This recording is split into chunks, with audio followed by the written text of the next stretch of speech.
Olá, você vai ver logo mais no Jornal Nacional. O Congresso dos Estados Unidos aprovou a lei que Trump apelidou de Grande e Linda. Ela aumenta gastos públicos e, ao mesmo tempo, corta impostos e serviços sociais que vão afetar milhões de americanos. Você vai entender por que ela é considerada a lei mais polêmica do atual mandato de Trump. Aqui no Brasil, a disseminação na internet de ataques ao Congresso Nacional provoca preocupação entre políticos e analistas e apelos por moderação. Em Buenos Aires, o encontro de cúpula do Mercosul é marcado pelas divergências entre o presidente Lula e o colega argentino Javier Milei.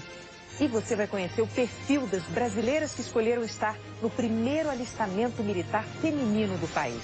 O JN começa às 8h30, hora de Brasília, e a gente espera você. Até já.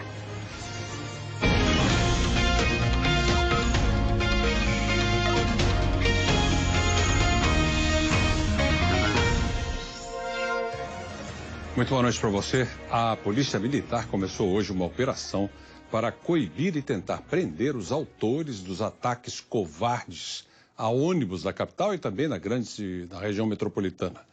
Esse reforço ocorre em locais onde já houve esse tipo de ataque e também perto das garagens dos ônibus. Já a investigação avançou pouco até agora. Assunto do Wallace Lara, que chega para conversar com a gente ao vivo. Wallace, boa noite. Boa noite, Bonier. Boa noite a todos. Falamos ao vivo aqui do DEIC, na Avenida Zaquinac, zona norte de São Paulo. Bonier, as investigações avançaram um pouco, mas elas estão caminhando, por assim dizer. Os policiais me disseram hoje que encontraram novas imagens que mostram esses agressores e que não são agressores, por exemplo, adolescentes, não são jovens, não são crianças, são homens adultos e eles estão reunindo novos elementos. Agora, aquelas imagens que nós mostramos ontem no SP2 chamaram bastante atenção, intrigaram os investigadores.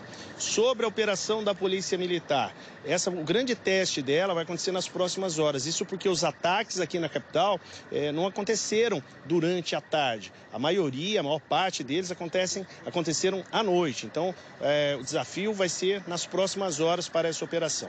Veja mais detalhes na nossa reportagem. 670 motos. Esse é o efetivo que a Polícia Militar colocou nas ruas hoje para tentar coibir os ataques a ônibus na capital e cidades da região metropolitana. A Polícia Militar do Estado de São Paulo vem implementando a Operação Impacto Proteção a Coletivos.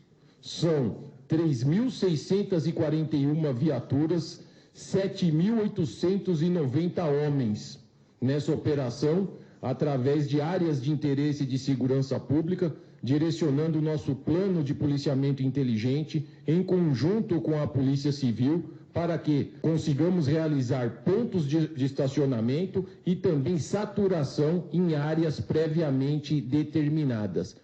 O policiamento será concentrado perto das garagens das empresas e em ruas e avenidas com maior número de ataques. Em uma entrevista coletiva realizada hoje na sede do Departamento de Investigações Criminais, o DEIC, as polícias civil e militar falaram das linhas de investigação adotadas até agora e que, por enquanto, descartam que os ataques tenham ligação com facções criminosas. As organizações criminosas agem com propósitos específicos e principalmente com reivindicações claras que surgem durante os atos ou posteriormente. Na ausência de um propósito específico que normalmente revela as ações do crime organizado, por isso que, por hora, nós afastamos a incidência de qualquer ação de facções criminosas.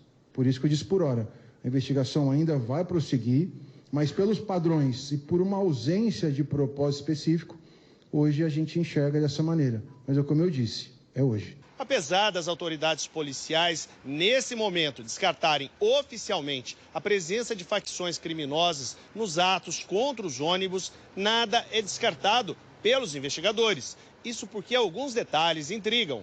Como nesse caso da semana passada, na Avenida Washington Luiz, perto do aeroporto de Congonhas. O homem que jogou a pedra chamou a atenção dos policiais. O carro parado com o pisca-alerta ligado e também o local escolhido, por ser perto a um conhecido ponto de vendas de drogas. Um levantamento feito pelo G1 com as prefeituras da capital e cidades da região metropolitana e Baixada Santista aponta pelo menos 280 ataques a ônibus no mês de junho. Hoje, um dos delegados responsáveis pelas investigações disse que 180 ocorrências foram registradas na capital até agora, 60% delas em vias da Zona Sul, como as avenidas Cupecê, Vereador João de Luca e Teotônio Vilela, além da rodovia Raposo Tavares, na Zona Oeste. Todas as empresas que operam no transporte coletivo da capital e cidades da região metropolitana, pelo menos 24, já tiveram algum veículo vandalizado desde o início dos ataques. A SP Trans fala em 235 ônibus depredados na capital desde o dia 12 de junho, 35 só nas últimas 24 horas. Ninguém foi identificado ou preso até agora. Nós estamos fazendo ações veladas, ações policiais veladas, para tentar pegar alguma coisa na hora, em flagrante, do que está acontecendo. É evidente que não é fácil. O trabalho ainda é muito incipiente, é promissor, mas a gente tem que entender que a velocidade das ações e principalmente a atipicidade delas é algo muito novo, é um fenômeno muito recente. A gente já tem um mapeamento que é muito bem elaborado e a partir desse mapeamento nós temos certeza que vamos identificar nomes. Nós pedimos uma entrevista com algum representante da SP Trans, mas a empresa respondeu por nota. Disse que repassou as informações necessárias para auxiliar na investigação e que reforçou com as concessionárias que informem imediatamente todos os casos à polícia. E olha, caso você tenha alguma informação que possa ajudar a polícia, pode ligar no Disque Denúncia 181, não precisa se identificar.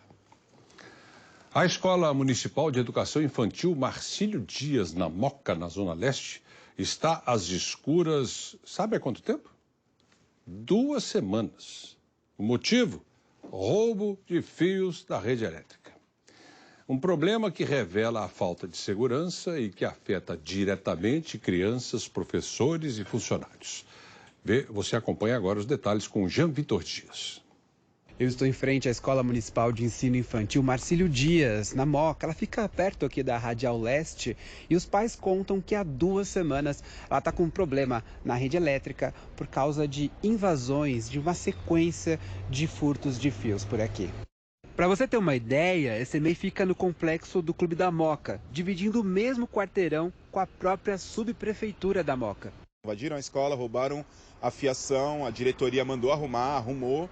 E aí roubaram de novo, foi feito contato com a Guarda Civil, que não deu nenhum resultado, né? A escola continua sem segurança. Olha, aqui no mesmo terreno tem também uma área da Guarda Civil Metropolitana. Mesmo assim, a escola está sofrendo com a falta de segurança. Com certeza é inseguro para quem está passando aqui, para os pedestres, para os funcionários que ficam até tarde. Então, assim, a gente depende muito dessa iluminação da escola, a gente depende muito da segurança do local, que não está rolando no momento. Desde o feriado de Corpus Christi, as crianças ficaram vários dias sem aula e hoje mesmo tiveram que sair mais cedo porque só podem contar com a iluminação natural. Começou a escurecer, todo mundo tem que ir embora. A gente está tendo dificuldade agora porque o filho tem que vir pegar mais cedo, né? Alguns pais não estão nem trazendo filhos por causa da dificuldade de sair antes do horário de trabalho para vir buscar os filhos. Assim como invadiram o Marcílio Dias, podem invadir outras escolas e assim como roubaram fios, podem fazer outras coisas, tanto com o corpo de funcionários ali, onde mais de 90% são mulheres, que ficam numa rua escura sozinha para ir embora, né? Ou a segurança das próprias crianças mesmo, né? Deus me livre. Em nota, a Secretaria Municipal de Educação disse que o furto de cabos causou apenas uma falta parcial de energia na área externa da escola e que o atendimento aos alunos não foi prejudicado. Disse ainda que os itens estão sendo repostos gradualmente e que um boletim de ocorrência foi registrado. Bom, você viu, nossa reportagem mostrou que os alunos estão indo embora mais cedo porque as salas de aula não têm luz. Se tudo der certo, São Paulo deve ganhar uma forma repaginada dos antigos bondes que circularam pela cidade. Se antes 700 quilômetros de trilhos riscavam a capital, o projeto do veículo leve sob trilhos, o VLT, hoje é bem mais modesto em relação ao alcance. E a população vai ser convidada a dar sugestões sobre o projeto já no próximo mês. A loja do seu Luiz Arouca está no mesmo imóvel no Largo do Paissandu, centro da cidade, faz 91 anos. Quando eu era pequeno, aqui na frente passava o bonde. E eu lembro bem disso. Meu pai pegava o bonde para vir aqui. Eu lembro de ter visto, mas eu não pegava o bonde que na era porque era pequeno, né? Mas era muito legal e todo mundo pegava, você utilizava isso. E era muito mais, não sei se tinha menos gente, mas era muito mais gostoso, né? Aqui, ele guarda uma lembrança de quando começou a aprender o ofício, atrás do balcão, com o pai e o avô. Um pedaço dos trilhos do bonde que passava na porta da loja. A última viagem de bonde em São Paulo ocorreu lá no fim da década de 1960, com um evento oficial organizado pela Prefeitura de São Paulo, em que a cidade se despedia de um meio de transporte que era considerado ultrapassado. Hoje, muito tempo depois, modernizado, o bonde é tido como uma solução para o transporte na cidade. Serão 12 quilômetros de trilhos, cada linha com 6 quilômetros, chamadas de Jequitibá e Sibipiruna, árvores nativas da Mata Atlântica. As duas linhas, em formato de círculos, vão se encontrar no Largo do Paissandu. Os trens vão ligar bairros como Brás e Bom Retiro e passar por lugares com muito movimento, como Mercadão, 25 de Março, Vale do Anhangabaú, Praça da Sé e Parque Dom Pedro. Ao todo, serão 27 estações conectadas a 5 terminais de ônibus, 9 estações do metrô e 2 da CPTM. O diretor-presidente da SP Urbanismo afirma que 130 mil pessoas devem usar o VLT, que vai aceitar o bilhete único. A população será ouvida para ajustar o projeto no mês que vem. O bonde carrega ali com ele diversos conceitos importantes para o que a gente quer da cidade hoje. Muitas pessoas que morem aqui, que vejam no centro um espaço de permanência e não só de passagem, de integração entre áreas diferentes, elétrico, sustentável, estável, e que seja praticamente um convite à integração de diversas áreas do centro. Para o pesquisador e professor de Engenharia de Trânsito da Unicamp, Luiz Vicente Figueira de Melo, o VLT pode melhorar a micromobilidade no centro, ou seja, aqueles percursos muito longos para se fazer a pé e muito caro para usar carro de aplicativo, por exemplo. Como ele tem uma integração entre os metrôs, terminais de ônibus, é importante também que tenha com bicicletários. Isso vai facilitar bastante a mobilidade e tirar a questão relacionada ao automóvel. Aqui na Maria Antônia, aqui na Itambé, passavam bondes, aqui eram linhas que hoje, também passaram os trólebus que acabaram substituindo o bonde e agora, para se pensar no futuro, voltando aos trilhos que é 3 bilhões e 800 milhões de reais, o valor estimado para essa obra que, a partir do momento em que começar, se tudo der certo no ano que vem, demorará 3 anos para ficar pronta. Uma comissão da Prefeitura, uma comitiva da Prefeitura, inclusive, voltou ontem de Brasília. Eles foram ao governo federal para tentar envolver o governo federal na obra com alguma espécie